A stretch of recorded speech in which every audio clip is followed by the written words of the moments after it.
This is for all of my church girls who watch this channel. I have a particular burden for church girls. I call them church girls because I'm really not talking about Christianity as a religion, and I am not going to be addressing Christianity, but I am going to be addressing certain culture that and certain content that kind of goes out within a church atmosphere.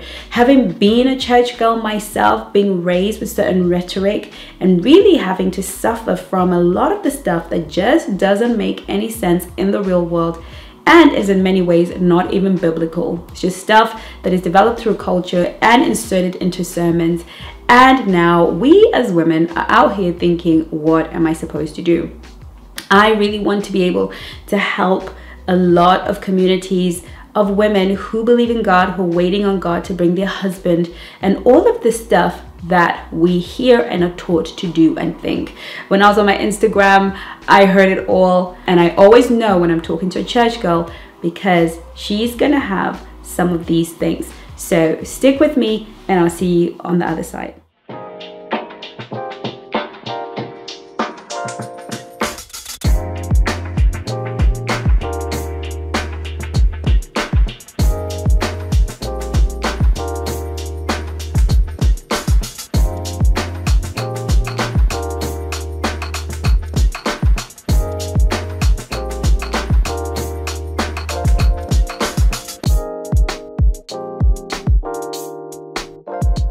Now, let me just explain something before I go any further. As Christian women, we are raised in a very sheltered environment. I think that's a good thing. It's a good thing to protect our innocence and to raise, especially if you've been raised in a church environment. There's nothing wrong with that, except if you are going to be sheltered, you also need to be educated about the realities of dating and of life. When we are sheltered, like I was for many years, you simply move on very simple principles that actually land you in a lot of trouble.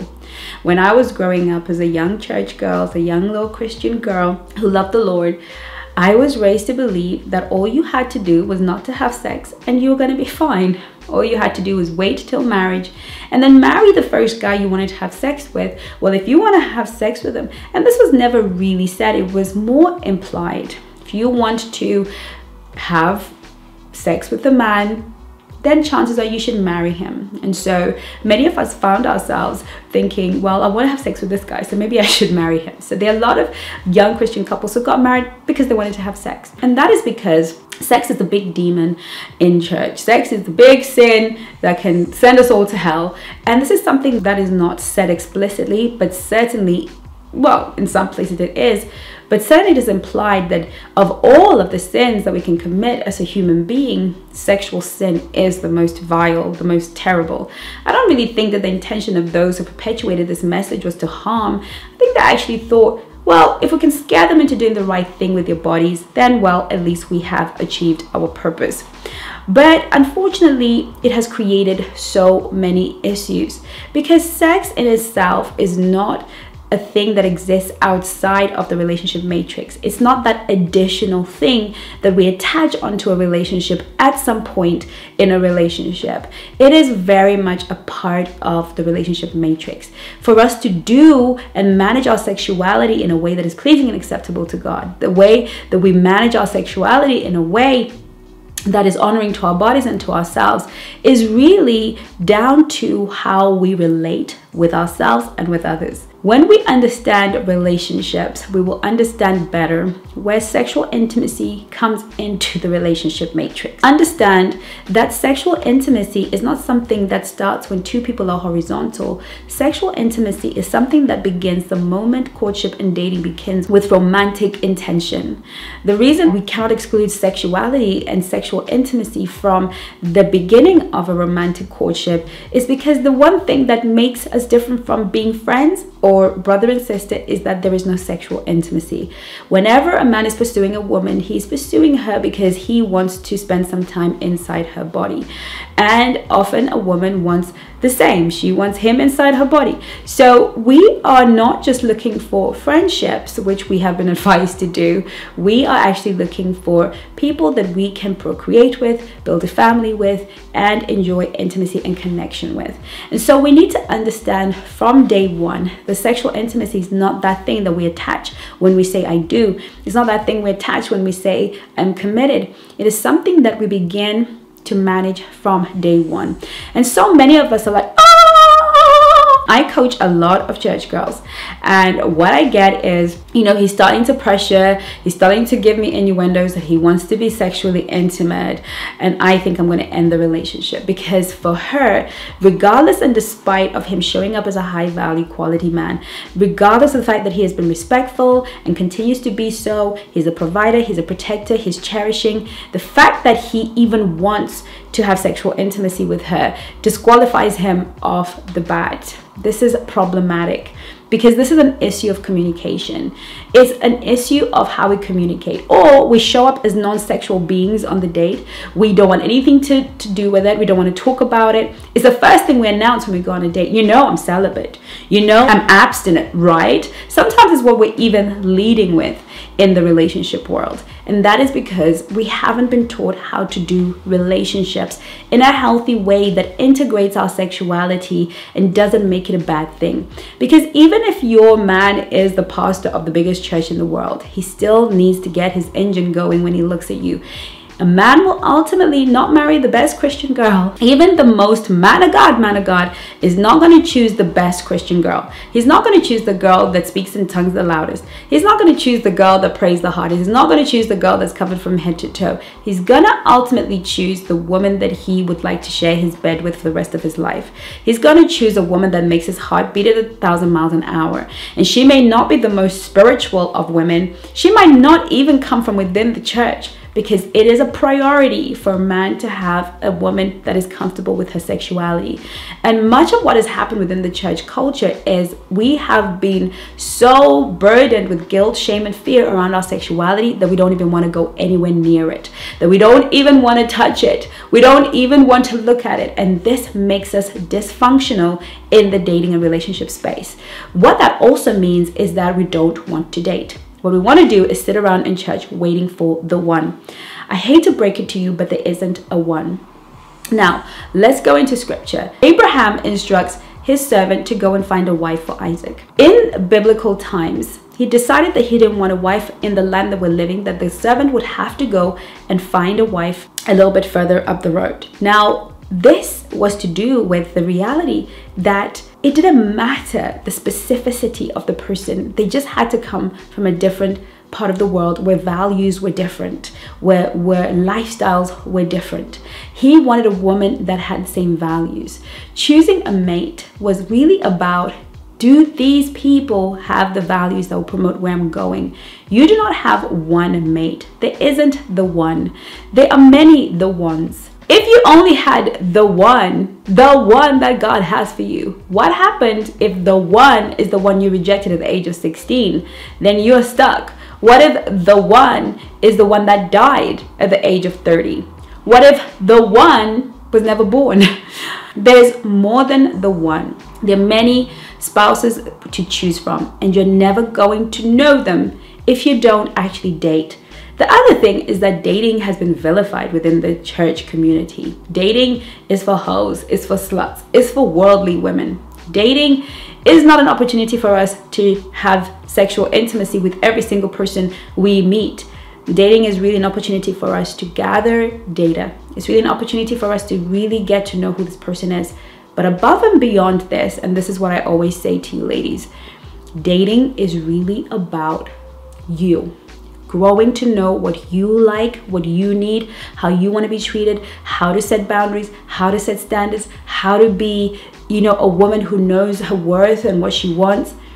Dating is about your development as a woman. Those areas where we get tested and those areas where our values and his values are not in alignment, those are opportunities for us to develop our communication skills.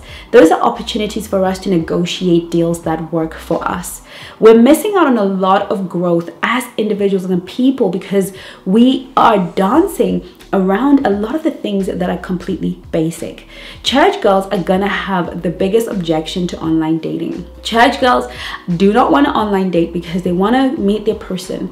And this is because when you've waited so long, which is a chronic disease within the community of the church, is the waiting so long for the one, your standards become impossible. You no longer want to do what everybody has to do to get a mate. You no longer want to show up in places that are uncomfortable to get a mate. No, your behind wants a miracle. You want something divine because every year you don't get it, you fantasize about it being better.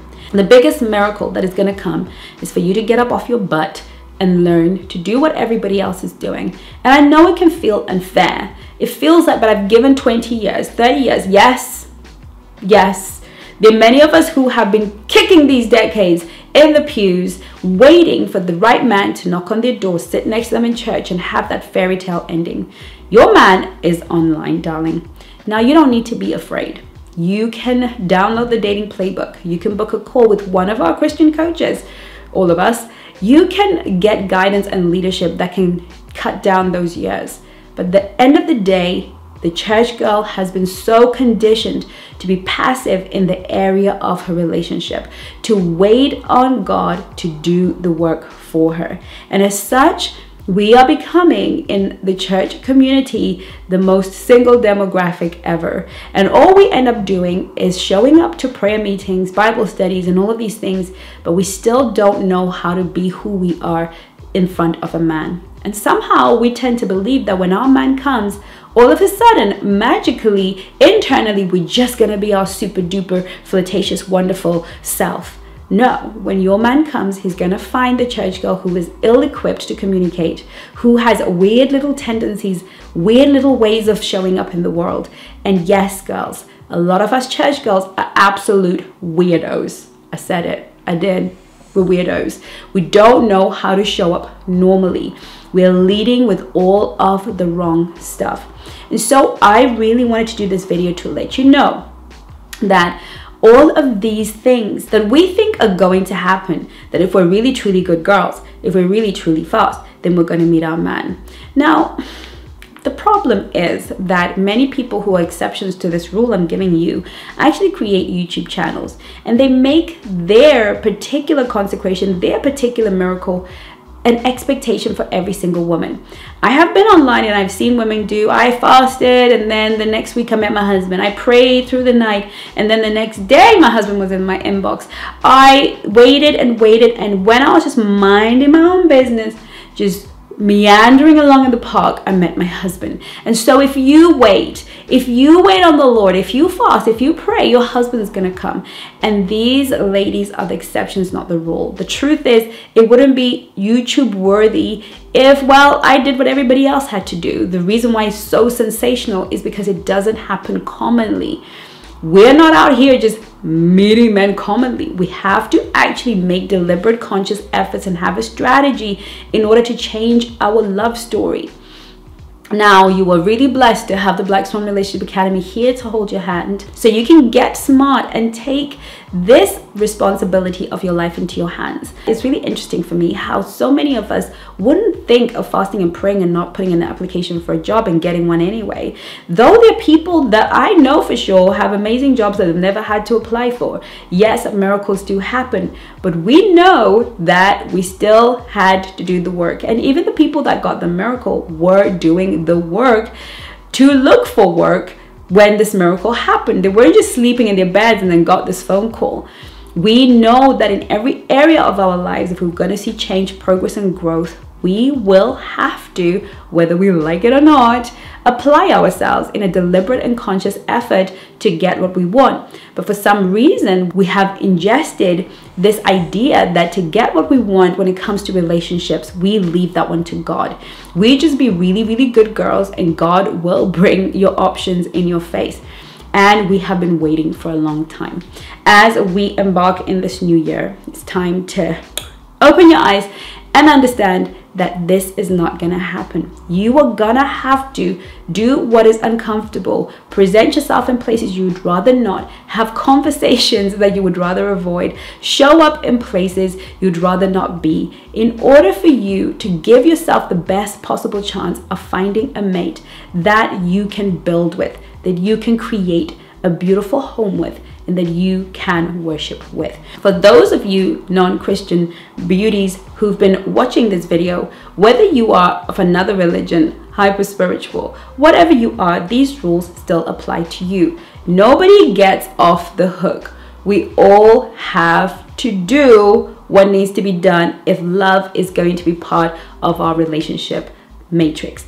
Okay, I look forward to seeing you on my next video. If you'd like to talk to myself or any of the coaches, all the links are in the description. Spend some time in there, and worst case scenario, get yourself the dating playbook. Get out there, girls.